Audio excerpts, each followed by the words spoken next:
4th and goal to go to the 2. 34 seconds left to go in the ball game. This is the play right now. Takes the snap. Targeted goes in. Targeted all alone. And the quarterback keeps. Wow, what a call. Nobody touched him.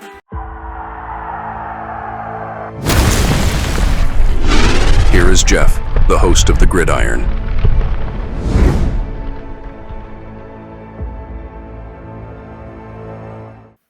Now, unfortunately, right, good old JMS, he's still with the concussion, so unfortunately. But then the good thing, not that he's got a concussion, but Schlottman didn't play a lot of snaps last week, but he didn't play too bad in JMS's absence. Okay, there's going to be, the one real bad thing is now you have a new center. Okay, in there.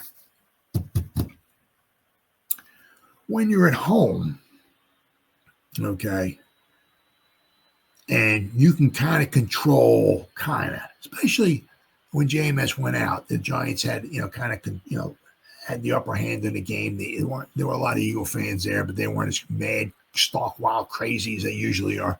So usually, when you're at home, you can kind of control the crowd noise to a certain extent. You can, go like this and everybody be quiet and all that. You can't do that on the road, right? Jackson Dart can't go into the middle of, whatever, Mile High Stadium or whatever it's called, and all the Bronco fans, shh, keep it down, everybody. Jackson Dart wants us to be quiet. That's not happening, right?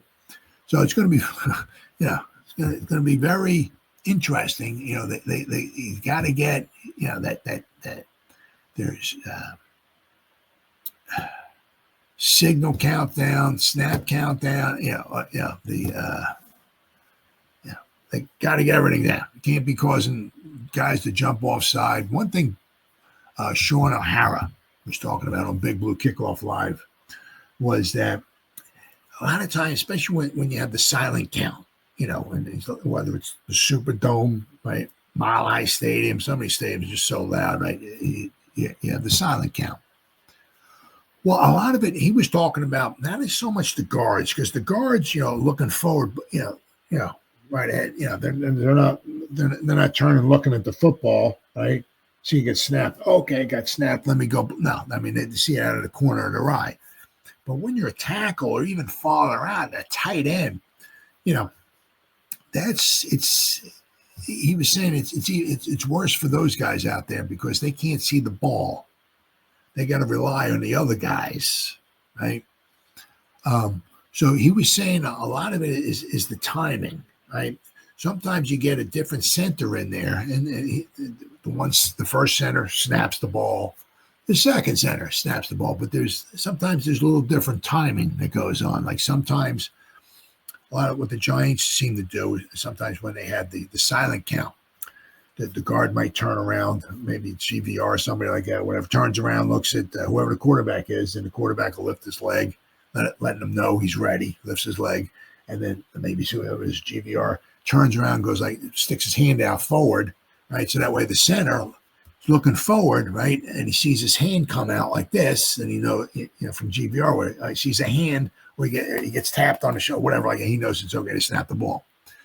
Well, sometimes the timing gets thrown off a little bit, right? Sometimes the center, like this, sees the hand come out from the guard and the center. Sometimes, like what O'Hara says, sometimes the centers would still look between their legs and then snap the ball, right? So they have different timings going. So it's very important to get everybody in sync. And this is not one of those games where you can, you don't want to get in the third and longs. You don't want it. It's going to happen. Somebody's going to jump offside or something or whatever. It's going to, but trying to stay out of third and long in this game would be freaking huge. Now, I think Sean O'Hara was mentioning the edge rushers, okay, for the Broncos, do a very good job of, especially if they know when the snap count is, right? If like, if you got a silent count going on and they can just kind of judge when the center's going to snap the ball, and they just get off and they just start taking, especially Benito, right? He's got 8 sacks, leads the NFL with but they got 30 sacks. They got a lot of sacks. Sean O'Hara was mentioning that a lot of their sacks come on like third down, right? When it's like third and long or whatever, and they can just get off. As soon as they just take off, right? So it's going to be very, very important to, stay in third manageable. Running the ball will be pretty important here. Very, very important. But let me just show you. Now, the one thing is that I'm going to kind of maybe compare a little bit with the Eagle game. Okay, now to be fair, Jalen Carter wasn't in there. Dude's a beast. Okay, so that did help the Giants out. But sometimes it's not who you play, it's when you play them. Bob Papa says that all the time. Now, it's like, they didn't have their best player on defense. Well, guess what? We didn't have our best player on offense. It was a wash. Okay? We didn't have Malik Neighbors in there. All right? But, let's see here. Share the screen. Let me see if I can find this here. Once again, I do apologize. I got 37,000 tabs open up here. Run blocking. Okay, here we go. This run blocking? Okay, we'll try this here. Is that it? Might be it here. Okay. Okay, so this is so far in the season. Okay. Now we'll look here. John Michael Schmitz. Okay. On the season is run blocking. Okay. He's been on 144 run plays. He's blocked 144 times in 6 games. You noticed Austin Schlottman just came in for the one game. He played just 18 snaps against the Eagles. Okay. But he did relatively well. And you figure a lot of the snaps he was in too, okay, he was just in for 18 run blocking snaps. Okay. But a lot of the snaps he was in for were running plays because a lot of them were at the end of the game when we were just trying to run out the clock, right? But if you look here, right, the 18 running snaps he had, Schlottman graded out of 76. Not too shabby. John Michael Schmitz on the season, okay, is graded out of 64.6. Right? I'm not saying Schlottman's better, just in his brief appearance, he's done pretty well. Now, if we look here, okay, John Michael Schmitz, zone run blocking, okay, 64.3. Gap blocking, right? He grades out of 67. Austin Schlottman, zone blocking 65.9, 67.8. So, I mean, you look here, zone blocking, he blocks 6 times, right, against the Eagles. Gap blocking, he blocked 8 times. All right. I guess some of these might have been like a kneel down too, that because they weren't, because you got 6 snaps here and you got 8 snaps there, and he was in for 18 running snaps. So some of them might have been the kneel down. I don't know, but but he's done fairly well at either one. But once again, very small sample size. Okay, 65.9 on the zone blocking, right? 67.8 in the gap blocking, right? But if we notice, the one thing here, okay. Let me share my screen here again. Let me show you the one interesting thing is with the Denver Broncos, okay, they do very well. Gotta find, there we go. Okay, their defense, Denver Broncos run defense, okay. And they do very well. There's not many weaknesses on their defense, okay. If you want to talk about pretty much of anything, it's hard even to say that, right? They're good on third downs. They're good on fourth downs. They're good in the red zone. They lead the league in 30 quarterback sacks. They're top 10, I think, run defense. They're second overall in quarterback pressures. I think Seattle has 106. Seattle has 100. Denver has 105 or something like that. I mean, so there's not many weaknesses. The one thing is that they haven't taken the ball away much.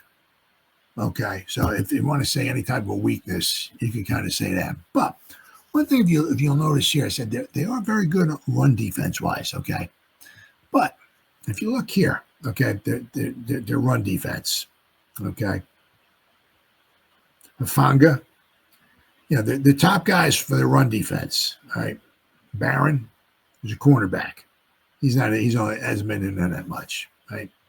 Hufanga, 127 run defensive snaps, 77. He's a safety. Moss, a cornerback, 74.1. Roach, okay, he's a defensive lineman, interior defense, but he's only been in it for 20. So the guy hardly plays. I mean, if you look at it like that, he's plays 3 run snaps or 7, the 6, right? 3, yeah, about 3 run snaps a game on average. So take that for whatever it's worth, okay? But then you got McMillan here, cornerback. He's been in there for 60 run snaps, 73. Brandon Jones, safety, 125, 73.2. Singleton, linebacker, 133, 71.6. Patrick Surtain, of course, we know he's a cornerback, 132, 70.1. Strnad, another linebacker, or no, Strnad, 111 snaps, 69.4. You got to come down here like number 10. And even Tillman has only been in there for 52 run defensive snaps, but 69.1. But you'll notice, I mean, a lot of their guys here, right? The guys who played on the defensive line are down toward the bottom.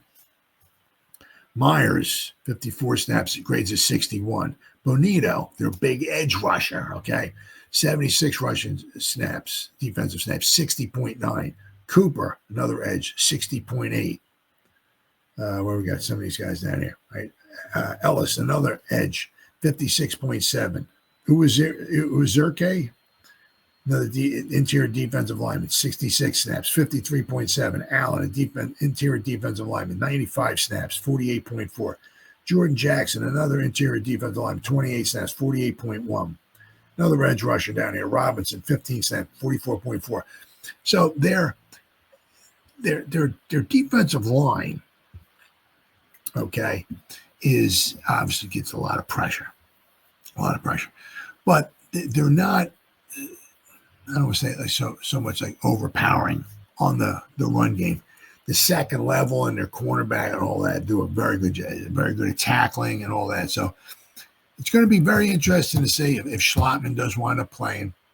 If JMS can't make it back because of the concussion, you were kind of hoping maybe he could because he got injured on Thursday, so you get 10 days off, right? Maybe he could be cleared and he would be able to come back. But another one of the things is that if you still have a concussion, you don't want to be on a plane for like a real long period of time and flying out to Denver. So JMS may not even fly out there. I'll have to wait and see, but it's going to be very, very interesting. I mean, in the small amount of snaps that Schlottman has had, against the Eagles in the run game, he's done pretty good. Okay. Now, also to be fair, okay, he came in at the end of the game. A lot of the Eagles, and they were down by it was like by 3 scores. They were tired. They were beat up. Right. So, and Schlottman came in there and he was fresh as a daisy. So that might have a little something to do with it as well, too. But that's something you have to keep an eye on. The Giants, our tackles have done pretty good, especially pass protection. Now they're going to have to, because the 2 edge rushers that Denver has are phenomenal. Denver has 12 guys who have at least half a sack. So they got a lot of guys that fly around and get pressure on the quarterback and get sacks. Right. It's not only so much the edge rushers, right, but a lot of guys. They, whether it's a cornerback or safety or a linebacker, where they got a lot of guys that get some pressure on the quarterback. So it's going to be very important for our tackles. If Illuminor, right, he's a little banged up, but if he's there, and obviously Andrew Jobs is a big game for those guys. Now, whether we're going to send somebody out, maybe to chip Bonito or something like that, help out. Maybe Bonito's over, maybe Illuminor or Bonito's over Thomas or something like that. Send Cam out or somebody to out of the backfield and chip them. Trying to slow these guys down, but it's going to be Very big for the guys up the middle. Our guards have not had a phenomenal season. The center, as I said, John Michael Schmitz, especially the past couple of games, has really stepped up. He's really had the last couple of games. He's really done well. So let's hope that if he can't go, all right, hopefully, Schlotman can go in there and work some magic. Right, because it's going to be a tough game, and as I said, the run game will be very, very important in this game, very, very important. As I said, the snap is going to be very important. We can't, as I said, it's going to happen, right, with hostile territory, with loud crowd and all that, but we really got to limit the amount of false starts that we have and delayed games and silly penalties like that, right? We got to. A lot easier said than done. I get it. Okay. But we got to pick up. Wait a minute here. Yeah, pick up some yards on first down. Pick up some yards on second down. Get the third manageable. We don't want 3rd and 12, 3rd and 13, 14 or something like that. Where they can just tee off on us on third down, because then we're in a lot of trouble. And that's going to make for a long afternoon.